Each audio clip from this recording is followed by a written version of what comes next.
যা গরম পড়েছে, মন কিন্তু সবসময় চায় কিছু না ঠান্ডা ঠান্ডা খেতে। এবারে বাইরে যদি আইসক্রিম খাওয়া হয় কিংবা বাইরে যদি জুস খাওয়া হয়, তাহলে কিন্তু সেটা শরীরের পক্ষে খুব একটা ভালো না। তা বলে কি আর কেউ খায় না? সবাই খায়, কিন্তু সেটা পরিমাণ যদি একটু বেশি হয়ে যায় তাহলে কিন্তু শরীরের পক্ষে ক্ষতি হওয়ার সম্ভাবনা থাকে। তাই যদি আমরা কোনো কেমিক্যাল ছাড়া বাড়িতেই যদি এরকম একটা কালারফুল ড্রিঙ্ক বানিয়ে নিতে পারি, তাহলে আর চিন্তা কিসের। তো চলো, আজকে তোমাদের সঙ্গে সেরকম কিছু একটা ড্রিঙ্কস বানাবো, যেটা কিন্তু দেখতে অনেকটা কালারফুল, কিন্তু কোনো কেমিক্যাল ছাড়াই তৈরি হবে এবং সেটা হেলদিও। হ্যাঁ, আজকে আমি তোমাদের সঙ্গে তরমুজের একটা জুস বানিয়ে দেখাবো। এই জুসটা কিন্তু একদম সিম্পল, বানানো খুবই সহজ, কিন্তু খেতে একটু ডিফারেন্ট স্টাইলের এবং খুবই সুন্দর খেতে। তো চলো, তার জন্য আমি প্রথমে তরমুজের একটা টুকরো নিয়ে নিয়েছি এবং আমি গোটা তরমুজটা এখানে আর দেখাচ্ছি না, কাটার সুবিধার জন্য আমি একটা টুকরো কেটে নিয়ে এসেছি। এবারে আমি তরমুজটাকে প্রথমে মাঝখান থেকে কেটে নিলাম আর এইভাবে ছুরির সাহায্যে বীজগুলো আলাদা করে দিচ্ছি। এটা কিন্তু খুব সহজেই আলাদা হয়ে যাচ্ছে। এরপরে মাঝখান থেকে আমি কিন্তু টুকরোটা বাদ দিয়ে দিলাম কেটে দিয়ে। সাইডগুলো অ্যাকচুয়ালি আমি এটা বাদ দিয়ে ফেলে দিচ্ছি না, একটা প্লেটে রাখছি, যেটা আমার পরেই জুস করার ক্ষেত্রে কাজে লাগবে। এবারে আমি সাইডগুলো সব কুচি কুচি করে কেটে নিব।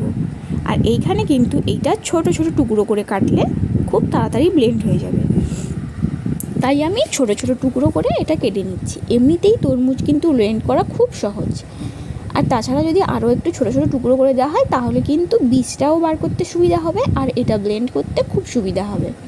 আমি কিন্তু এখানে কোনো কালার ব্যবহার করব না, আর এখানে একটুখানি আইস কিউব ব্যবহার করছি একটু পাতলা করার জন্য। তবে আমি কিন্তু একটু থিকনেস রেখেই করব, তবে চাইলে কিন্তু আরও পাতলা করে করা যায়, আমি যতটা পাতলা করে করেছি।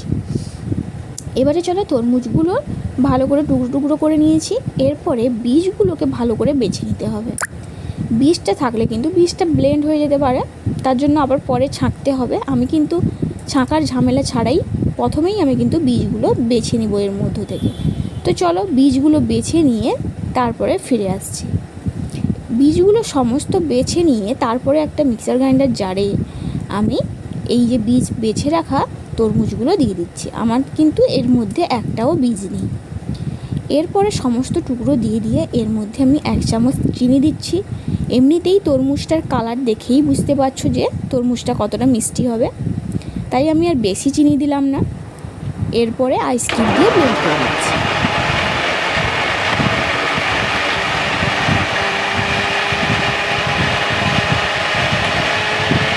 আমি এবারে ঢাকনাটা খুলে দেখে নিলাম যে ব্লেন্ড হয়েছে কিনা। আমি আগেই বলেছি যে একটু মোটা রাখবো, তাই একটু মোটা রেখেছি। তবে কেউ যদি চাও এটাকে পাতলা করার জন্য আরও একটু বেশি আইস কিউব দিলে কিংবা একটু জল দিয়ে দিলে একটু পাতলা হয়ে যেতে পারে। এরপরে আমি একটা লেবু নিয়ে নিয়েছি, লেবুটাকে হাফ কেটে নিয়ে আমি লেবুটা একটা গ্লাসের জন্য একটা হাফ লেবু দিয়েছি। তার মধ্যে আমি একটুখানি বিট লবণ দিয়েছি এবং ব্লেন্ড করে রাখা তরমুজটা দিয়ে দিচ্ছি।